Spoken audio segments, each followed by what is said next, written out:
Soy Carmen González Enríquez, soy la investigadora del Real Instituto Elcano encargada del área de opinión pública y esta es la ficha técnica de lo que hemos hecho en esta ocasión. Recordad que el trabajo de campo se hizo entre finales de abril y principios de mayo, es decir, antes de las últimas elecciones. En este caso hemos ido a una muestra de prácticamente 1000 individuos, un poquito más de 1000 individuos, con entrevistas telefónicas. Y empezando ya por los resultados, vemos que hay uno de los primeros elementos que nos parecen interesantes, es que hay una caída continua que se aprecia ya desde el momento más grave de la crisis, a partir de ahí, que es el 2012-2013, a partir de ahí vemos que empieza a decaer entre los españoles el pesimismo, tanto en cómo juzgan la situación actual, que veis que ha pasado del punto más alto, que era 90%, al 62% en la actualidad, es decir, ha caído casi 30 puntos la percepción de que la situación actual en España es mala o muy mala. Eso agrupa las dos respuestas, mala o muy mala. No hay, sin embargo, una subida equivalente, que es lo que se muestra en la parte baja del gráfico, del optimismo, es decir, lo que hay es un aumento del no sé, un aumento de las personas que no tienen una posición clara, una definición respecto a si la situación actual y la internacional, nacional e internacional, son buenas o malas, pero lo que se ve muy claro es esa caída del pesimismo. La ideología juega un papel muy importante en cómo se ven las cosas, tanto en la esfera internacional como en la nacional, pero especialmente en la nacional.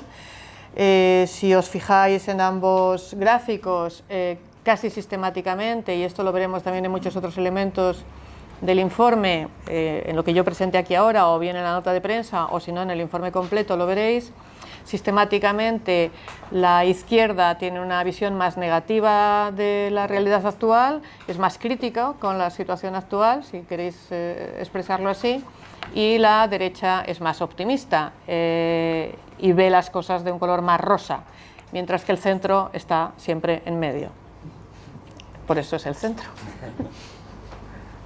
Respecto a las expectativas de futuro, esto marca la evolución de los últimos 4 años. Bueno, estáis viendo un poco resultados que son muy coherentes con lo anterior. Veis cómo aumenta el optimismo, cómo disminuye el pesimismo, sobre todo en la esfera nacional, no tanto en la internacional. Yo creo que, esta es una opinión mía, que la diferencia entre el optimismo respecto al futuro para la nacional o para la internacional tiene que ver con factores de grave inseguridad, grave inestabilidad en terrenos como el Estado Islámico, los conflictos en general en la zona del Oriente Próximo o Medio, que de los que se nos está informando continuamente, y los españoles son muy conscientes de esa zona de peligro. En este barómetro, que esto es también una de las series que mantenemos siempre, se pide a los entrevistados que valoren una serie de países, ¿no? Que de 0 a 10 nos digan qué puntuación le dan al país, ¿no? Lo que vemos es que Alemania sigue en cabeza, es el país más valorado, mejor estimado por los españoles, seguido por Estados Unidos, Reino Unido y Francia, y lo que es llamativo aquí es que España ha crecido, ha pasado de 5, una valoración de un aprobado raspado el año pasado, a 5,8, que es, bueno, una subida modesta, pero significativa, ¿no? Vemos en muchos otros indicadores del cuestionario, del resultado de la encuesta, vemos que hay un aumento del optimismo, ¿no? Un ligero cambio en el estado de ánimo de los españoles, que se aprecia en cómo valoran muchas cosas, ¿no? Y en particular cómo valoran al propio país.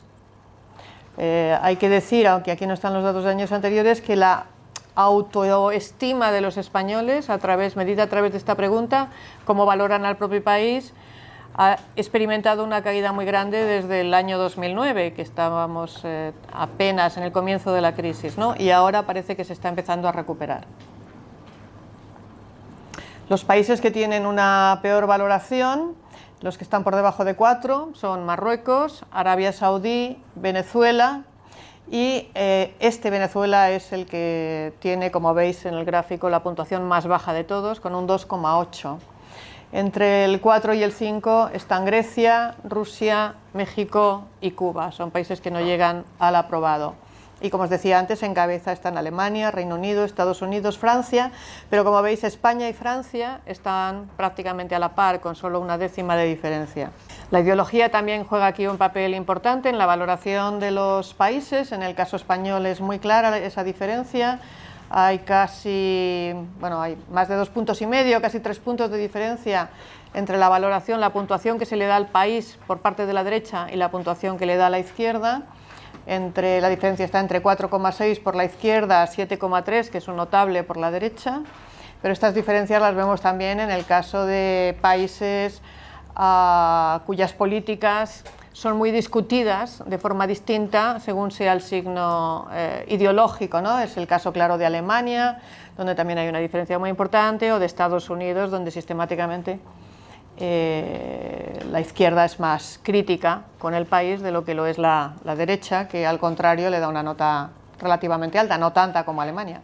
Hemos visto también un aumento de la valoración de los organismos internacionales. En mi opinión no es porque ellos hayan hecho nada de particular del 2014 aquí, sino que esto está reflejando simplemente esa mejoría del estado de ánimo de la gente, que hace que den puntuaciones más altas a todas las instituciones, ¿no? Aquí vemos pues eso, que tanto el Fondo Monetario, estamos hablando de la última columna de todas, perdón, la última fila en cada uno de los casos es la que representa el año 2015, ¿no? Vemos que en todos los casos hay un ligero aumento respecto al 2014, pero seguimos muy por debajo de la puntuación que se les daba en el 2006 en una encuesta antigua que realizó el INCIPE.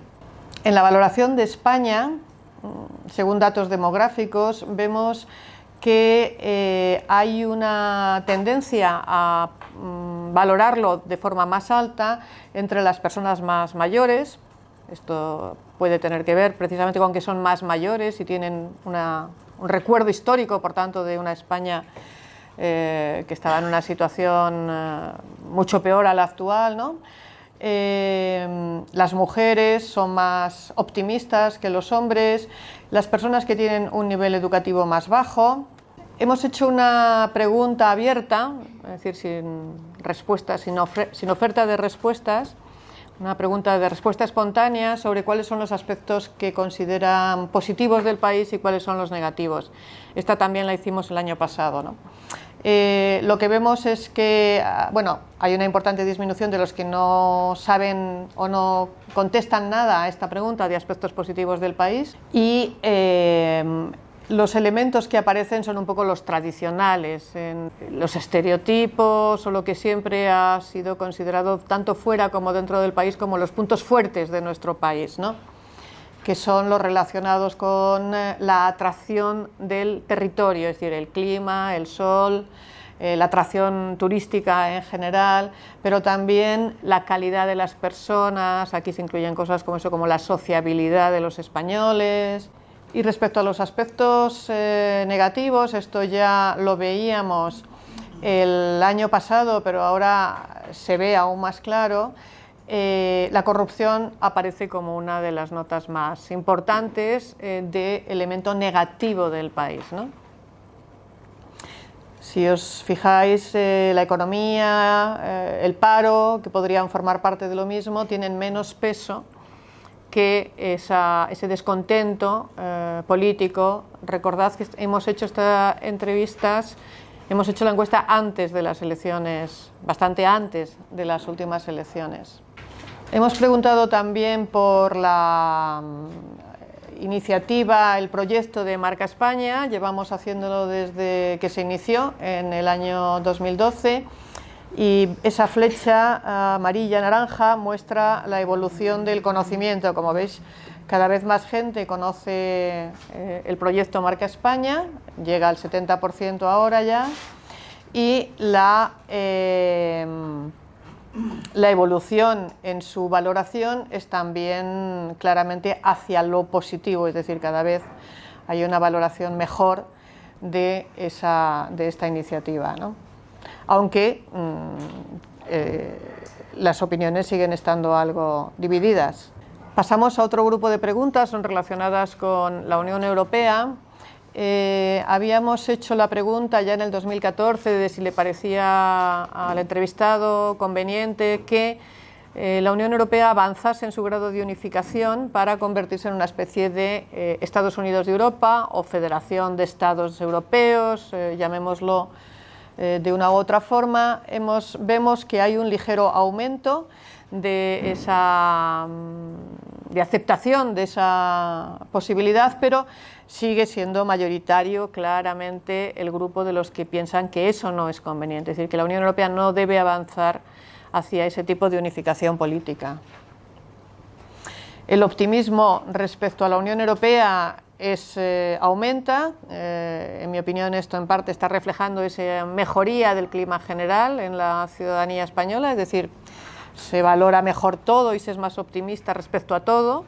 Esto se aprecia también en la pregunta respecto al Reino Unido. Hemos preguntado si los entrevistados creen que el Reino Unido saldrá o no saldrá finalmente de la Unión Europea.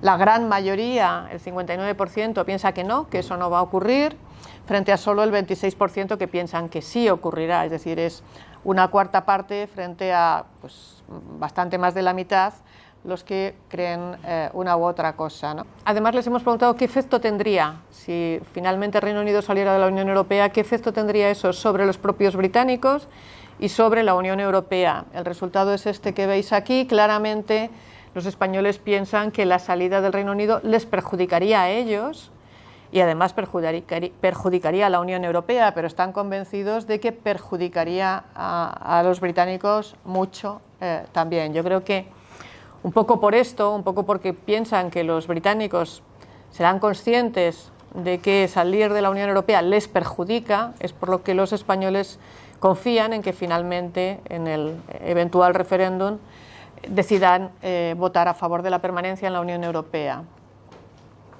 Respecto a Alemania, hemos preguntado sobre cuál es el efecto, el impacto que tiene en la Unión Europea en la política alemana. Sabéis que durante varios años Alemania ha encabezado, digamos que todavía es así, ¿no? Encabeza el frente de la ortodoxia, digamos, financiera, de la política que aboga por recortes para asegurar el equilibrio presupuestario de los gobiernos, etcétera, ¿no? Y había en España una actitud que hemos visto, no con esta misma pregunta, pero con otras parecidas, una actitud bastante extendida de culpabilización a Alemania por la política de recortes que se ha desarrollado aquí y en otros países de Europa del Sur, otros países en crisis, ¿no? Aquí lo que vemos es que ahora casi la mitad opina que el impacto de Alemania es positivo para la Unión Europea. Es un grupo mayor que el que opina lo contrario. Sin duda las opiniones están divididas, no es una diferencia abrumadora, pero yo creo que si esta misma pregunta lo hubiéramos hecho hace 3 años, el resultado habría sido en todo caso el contrario, ¿no? O sea, esto indica también, en mi opinión, una valoración positiva de los cambios que se están produciendo y del optimismo hacia el futuro, ¿no? Según ideologías, la diferencia es muy clara. La opinión positiva respecto a Alemania es mucho mayor entre la derecha que entre la izquierda. Hemos preguntado también por Grecia, que obviamente es en este momento el elemento de mayor duda respecto a la zona euro. Aquí 2/3 de los españoles nos contestan que España no debe presionar a Grecia para que pague inmediatamente su deuda, sino que debe sumarse, digamos, al grupo de los países blandos, entre comillas, que aceptan que Grecia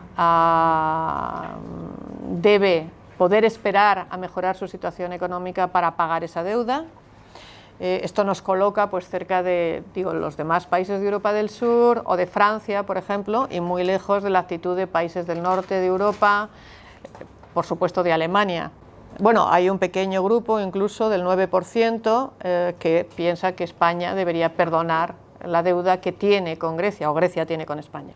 Como siempre, hemos preguntado por las amenazas. las amenazas que los entrevistados perciben como más importantes para el país.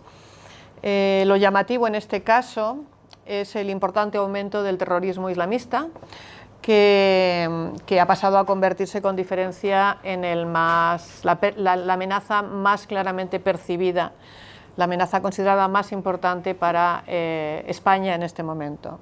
También en conexión con esto hemos preguntado cuál cree que deben ser los principales objetivos de la política exterior española.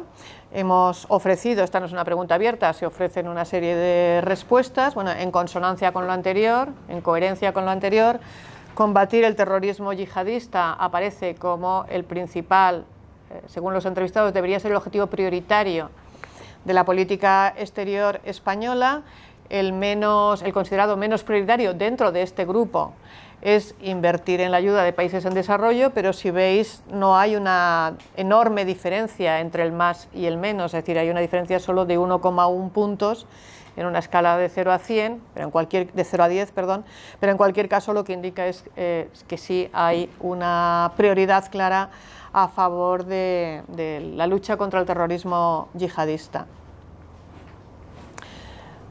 Hemos preguntado también por el papel de España en el mundo en comparación con el pasado, es decir, la pregunta reza algo así como ¿cree usted que comparado con hace 20 años el papel de España en el mundo es igual, es mayor, es menor, etcétera, ¿no? Bueno, la respuesta general es que es mayor, ese papel ha mejorado. Y también, de nuevo, encontramos una clara diferencia según ideologías, es decir, la derecha contesta con más frecuencia eso, que ese papel de España en el mundo es mayor que la izquierda, aunque en todos los casos esa respuesta es la mayoritaria. Pero veis que hay una diferencia de 20 puntos entre izquierda y derecha como porcentajes, puntos porcentuales, ¿no? Hemos preguntado específicamente por la participación de España en una coalición internacional militar contra el Estado Islámico y hay un 55% que considera que sí, que España debe participar en una coalición militar contra el Estado Islámico. Si comparamos esto con el porcentaje de los que nos decían que el terrorismo islamista era la principal amenaza, vemos una diferencia casi de 30 puntos entre una cosa y la otra. Es decir, hay muchas personas que creen, que perciben esa amenaza y que sin embargo no creen que se deba participar militarmente en una coalición contra el Estado Islámico. Aquí de nuevo encontramos la influencia de la ideología.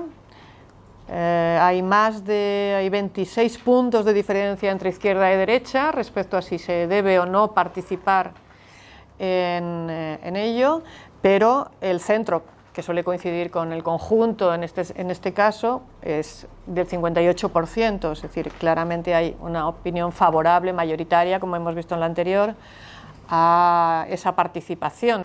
Habíamos hecho hace ya muchos años, hace ya 10 años, en el 2005, habíamos preguntado a los españoles, y ahora hemos repetido exactamente la misma pregunta, qué creen que España debe hacer en relación con el conflicto del Sáhara Occidental, ¿no?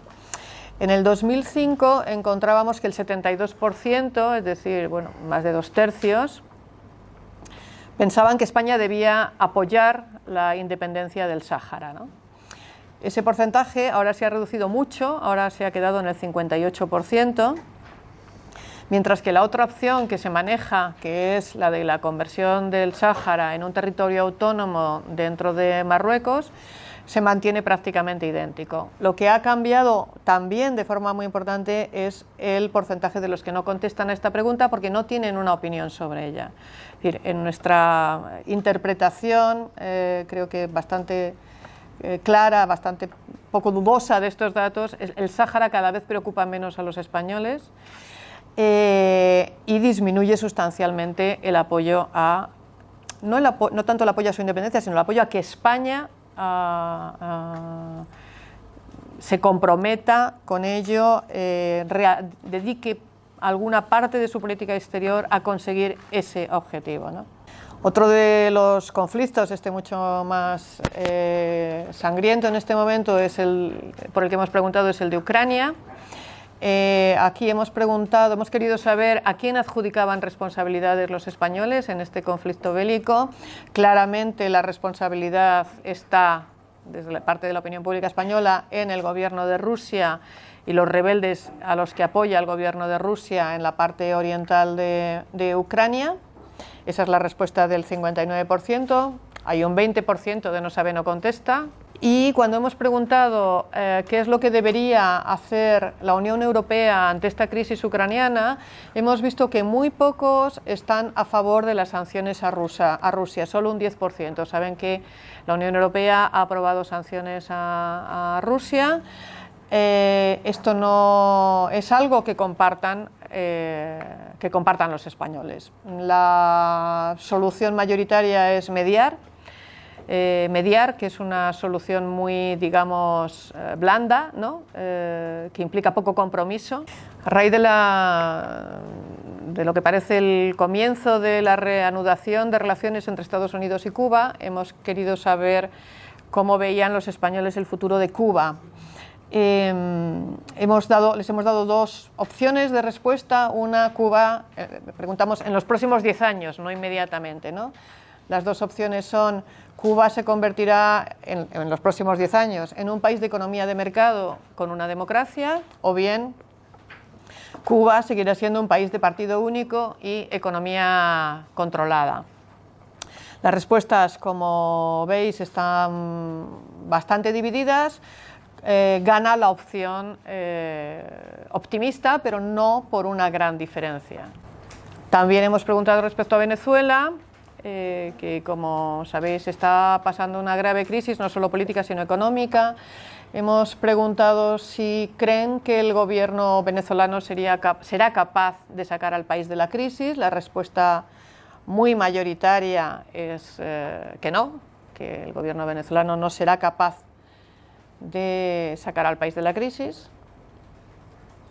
La pregunta anterior, la de Cuba, creo que tenéis en la nota de prensa un desglose por opciones políticas, y también en el caso de Venezuela, pero no la hemos incluido aquí ahora en esta presentación, pero vamos, la tenéis a mano. Y esto es todo. Muchas gracias, y si hay preguntas, comentarios.